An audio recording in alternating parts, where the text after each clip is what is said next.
গোপাল দেববর্মা বাচ্চব পুত্র।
এই পূজাটা কবে থেকে প্রচলিত বলতে আমরা ওই রাই থেকে যেটা মানে একটা গভর্নমেন্টের একটা ডিসার গড়িয়া পূজা এরকম একটা বই আছে, এই বই থেকে জানতে পারা যায় যে আমরা ডাঙ্গাইফা থেকে বহুত হাজার হাজার বছর থেকে এই পূজাটা।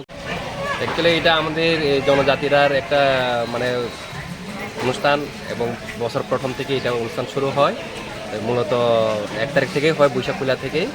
আর সাধারণত 7 তারিখ গিয়ে এই পূজাটা সর্বসম্মতভাবে করা হয়। তো ওইটা ভগবানের কাছে আমরা এটাই প্রার্থনা করি, বছর প্রথমের পূজা সবাই যাতে সুস্থ থাকে, সবাই যাতে মঙ্গল কামনা করে এইভাবে থাকি আমরা।